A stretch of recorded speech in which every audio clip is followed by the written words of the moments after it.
So you bought expensive specialty coffee beans grown on some magical little farm way up in the clouds. You roasted them and found the result to be a little underwhelming.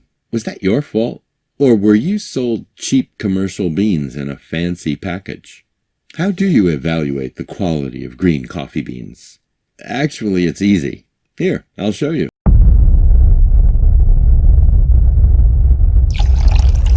Oh my God. It's like a miracle.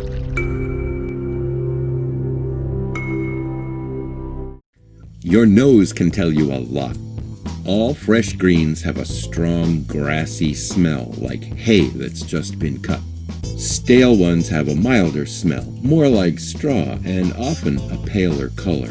So, if a good, deep sniff makes you smile and think of springtime and freshly cut grass or hay, you've probably got good beans. If, on the other hand, it puts you in mind of damp wicker furniture or a straw mat, they're almost certainly past their prime. Of course, naturals will have a fruity, estery smell, and honeys will have a yeasty, mushroomy funk. Your next set of clues comes from the frequency and types of defects you find. Severe defects can spoil a cup of coffee. You should find no more than 3 per kilo. Minor defects probably can't be tasted. First up, we have insect damage leading to rot. This can spoil a cup and should be counted against your total of 3 major defects per kilo. Next, we have blacks and sours. Notice that they're discolored throughout, not just on the surface. They'll be light brown to olive green to almost black. Now for minor defects. This is minor insect damage. There's no rot, so one of these beans won't spoil a cup. Here we have mechanical damage. Broken beans are dead and possibly stale. Some of these are chipped and others are what are called shells or ears. One won't spoil a cup, but they won't contribute any flavor.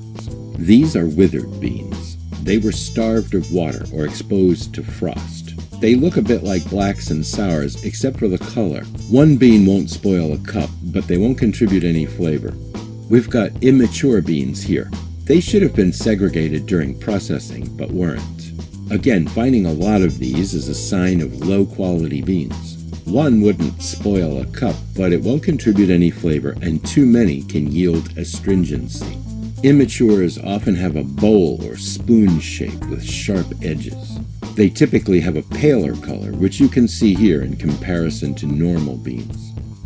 If you have a lot of minor defects, the coffee might taste fine, but the quality might be lower than you're paying for. With washed beans like these, you can expect a good green color. The smell should be grassy and fresh, and rather strong. They should be dense because channel washing allows for easy sorting according to density. Here are some naturals. These beans were dried completely inside the cherries, then hulled. You can expect some berry aromas and flavors from contact with the cherry juices or mucilage, but you might also detect tropical fruits like mango and pineapple. That's because fruit esters are the byproducts of fermentation, of microbe metabolism, and it can go in a lot of different directions. The smell in this case should be fruity and estery, yet still strongly grassy.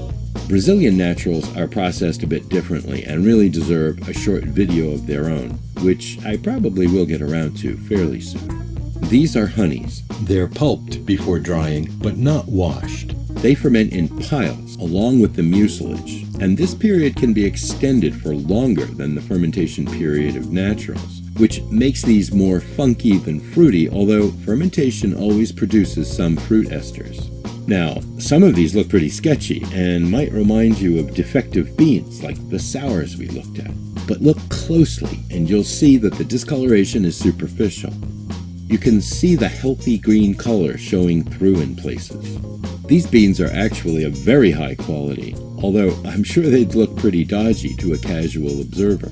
Because the length of fermentation varies, the smell ranges from fruity and yeasty to full-on Paris Metro in July. But again, if the beans are fresh and of good quality, that grassy thing will be going on in the background. Well, that's all for today. In my next roasting video, I'll be cooking the 3 samples of coffee that we just looked at, explaining the best ways to approach them, so keep in touch. Cheers!